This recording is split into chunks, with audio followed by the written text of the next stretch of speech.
tu imaginaria chegar em um parque de diversão e pegar no braço de um boneco assustador e esse braço soltar e tu ver que se trata de um corpo humano? Foi isso que aconteceu com uma pessoa que estava filmando um documentário em um parque. Uma cena que mais parece sair de um filme de terror.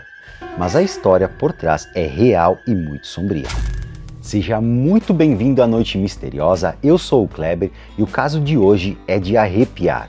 Já deixa um like e se inscreve no canal para não perder nenhum vídeo.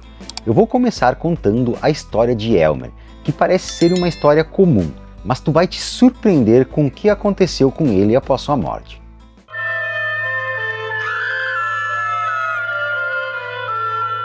Elmer McCurdy nasceu no Maine em 1º de janeiro de 1880. Ele era filho de uma mulher chamada Sadie McCurdy, que o teve aos 17 anos sem estar casada na época. Existem alguns relatos que essa criança poderia ser de um estupro. Outros falam que Sadie teve um caso com um primo, mas o fato é que ninguém sabe na verdade. Na sociedade, em 1880, era considerado muito vergonhoso para uma mulher ter filhos sem ser casada. Para evitar esse constrangimento, o irmão de Sadie, George, que era casado com Ellen, decidiram adotar Elmer como filho deles. Mas todos passaram a viver juntos na mesma casa. Mas Elmer até então não sabia que Sadie era sua mãe biológica. Em 1890, George faleceu de tuberculose, levando Ellen e Sadie a se mudarem de cidade com Elmer, que tinha apenas 10 anos naquela época. Então foi nesse período que a mãe biológica de Elmer, a Sadie, revelou para ele que era sua mãe. Essa notícia deixou Elmer bastante perturbado e a partir daí ele começou a ter um comportamento indisciplinado e rebelde. Essa revelação deixou ele muito frustrado. Durante sua adolescência, ele começou a consumir grandes quantidades de bebida, um hábito que o acompanhou ao longo de toda a sua vida. Conforme ele foi crescendo, tomou a decisão de ir morar com o seu avô na cidade onde ele nasceu. Ele se envolveu em diversos trabalhos na região. Tudo ia muito bem até o ano de 1898, quando uma grande crise abalou sua estabilidade financeira, resultando na perda de seus empregos. Em agosto de 1900, sua mãe faleceu devido a uma úlcera. No mês seguinte, seu avô também partiu, deixando Elmer praticamente sozinho. Foi neste momento que ele optou por perambular pelo leste dos Estados Unidos em busca de outras oportunidades de trabalho. Ao longo de um período considerável, Elmer trabalhou como minerador. No entanto, por ele estar sempre bêbado, era muito difícil ele parar em qualquer emprego a longo prazo. Então ele foi passando por vários empregos ao longo dos anos, com muitas poucas opções. Em 1907, ele optou por se alistar no exército. Lá, Elmer aprendeu a utilizar nitroglicerina como explosivo. Honradamente, dispensado 3 anos depois, ele se viu novamente desempregado e sem opções de trabalho. Após um tempo, ele encontrou um amigo que tinha conhecido no passado.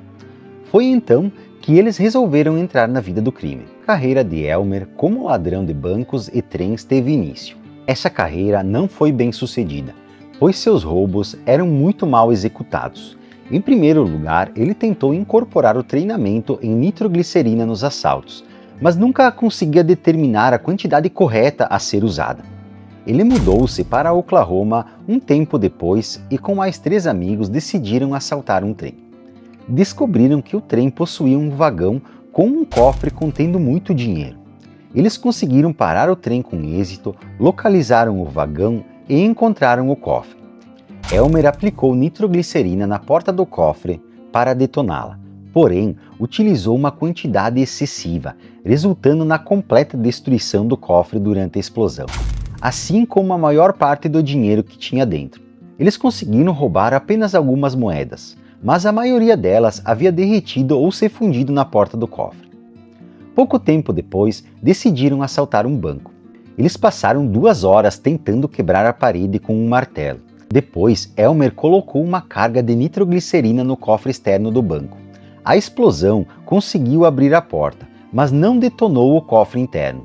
Tentaram explodir-o novamente, mas a carga não acendeu. Restou a eles roubar apenas algumas moedas que estavam ali no caixa. Nesses roubos praticamente não conseguiram ter sucesso.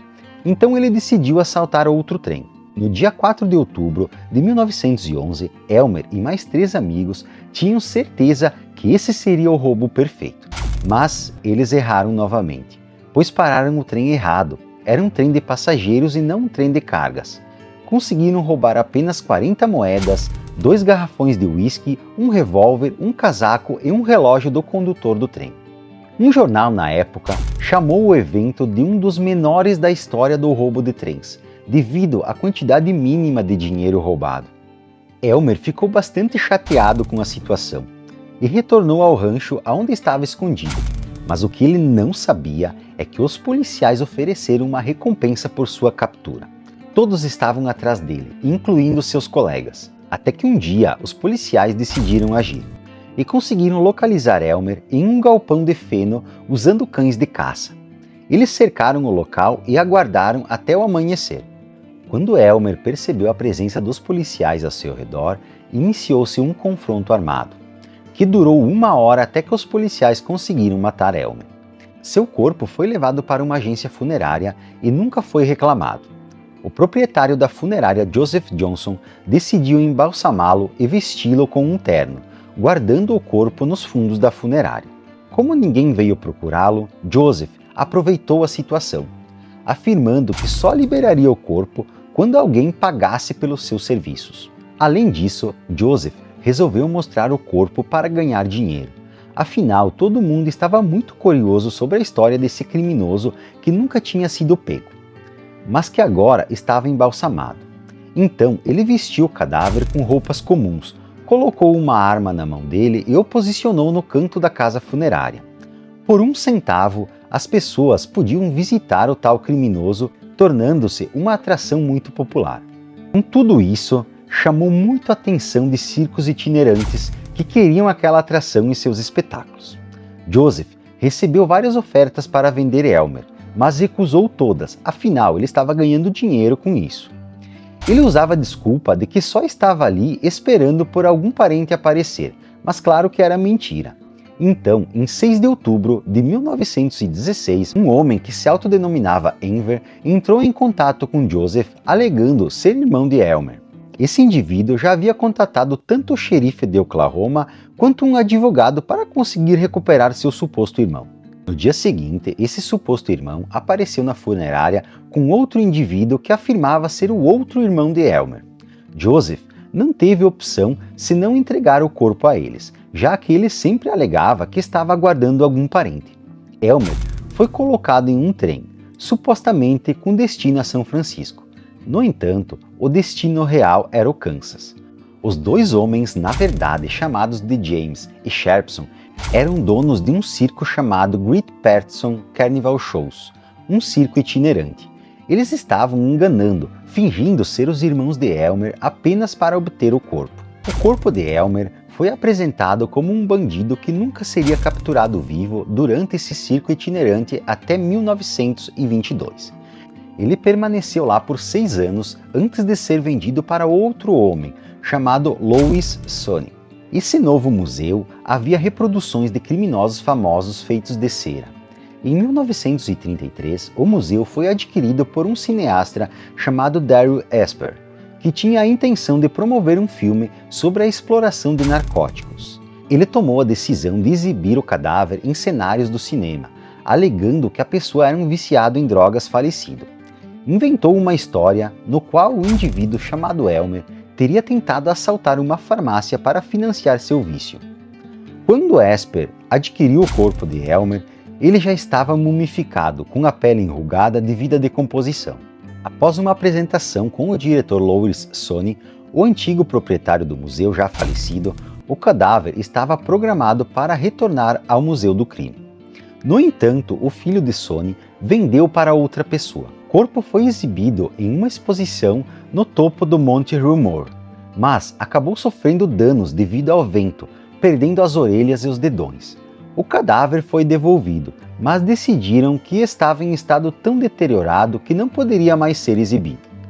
Assim, o cadáver foi vendido para um parque de diversões, aonde foi suspenso em um brinquedo de terror. Tornou-se uma figura assustadora, E as pessoas, em certo momento, talvez nem soubessem que era um cadáver real, acreditando se tratar apenas de um manequim. Foi então que, em 1976, a equipe de filmagem do programa de televisão The $6 Million Man estava se preparando para uma gravação de um documentário, nesse parque de diversões em Long Beach, Califórnia. A ideia era filmar o protagonista Steven Austin dirigindo um carro ao longo da pista em um dos brinquedos mais assustadores chamado Laugh in the Dark. Esse brinquedo consistia basicamente em um túnel onde a pessoa passava sendo surpreendida por vários fantasmas, demônios e monstros simulados, semelhantes aos animatrônicos. Enquanto eles decoravam o cenário, notaram algo que parecia ser um manequim ao lado. Esse manequim tinha uma aparência um tanto sinistra, assemelhando-se a um homem, mas era pequeno e magro. Um homem da equipe de filmagem segurou o braço do boneco e o braço quebrou em suas mãos. Ele ficou muito surpreso ao ver que parecia ser carne sob a pele ressecada do braço. Imediatamente ele chamou um policial que estava acompanhando as filmagens para ver. Os policiais chamaram mais pessoas para examinar o corpo. Então, naquele momento em que a equipe chegou, eles conduziram o manequim inteiro até um médico legista de um hospital em Los Angeles em 9 de dezembro de 1976.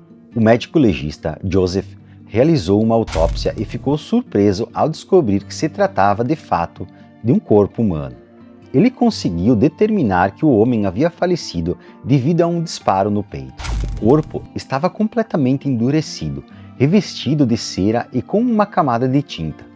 Além disso, pesava cerca de 23 quilos e media 1,60 de altura. Alguns cabelos ainda eram visíveis nas laterais, na parte de trás da cabeça, mas as orelhas e os dedões, tanto nas mãos quanto nos pés, estavam ausentes. Testes realizados nos tecidos de pele revelaram a presença de arsênico, uma substância frequentemente usada para embalsamar no final da década de 20. Os exames também indicaram que o homem sofria de tuberculose. A bala que causou o ferimento fatal foi removida durante a autópsia. A cena era tão intrigante que a identidade de Elmer só foi revelada quando retiraram sua mandíbula. Dentro de sua boca encontraram moedas de 1924 e um ingresso para o Museu de Crimes. Foi graças a esse museu que os investigadores conseguiram identificar o homem. Eles entraram em contato com Dan Sony, que era proprietário do Museu de Crimes, e foi ele que afirmou que o cadáver pertencia a um indivíduo chamado Elmer McCurry. Para confirmar a identidade, um antropólogo forense foi chamado. Então, no dia 11 de dezembro de 1976, a história de Elmer e do manequim no parque de diversões foi divulgada em televisões, rádios e revistas. Muitas casas funerárias entraram em contato com o legista, oferecendo-se para enterrar Elmer gratuitamente. No entanto, as autoridades decidiram aguardar para ver se algum parente ainda vivo apareceria para identificar o corpo. Foi neste momento que descobrimos a história peculiar de Elmer e como ele foi parar no parque de diversões. Foi então que no dia 22 de abril de 1977, finalmente realizaram um funeral apropriado. No entanto, as autoridades estavam muito preocupadas com a possibilidade de alguém tentar desenterrar Elmer. Afinal, o cadáver dele era muito famoso. Para evitar isso, colocaram 60 centímetros de concreto sobre o caixão. Finalmente, Elmer pôde descansar. Eu achei esse caso chocante e bem bizarro. Sinceramente, a partir de agora, nunca mais vou encostar em bonecos quando for num parque de diversões ou em algum museu de cera. Mas agora, eu quero saber a tua opinião. Deixa aí nos comentários o que achou dessa história. Já deixa um like e se inscreve no canal. E não esquece de compartilhar o vídeo com alguém que tu sabe que curte esse tipo de conteúdo. Um forte abraço e até a próxima.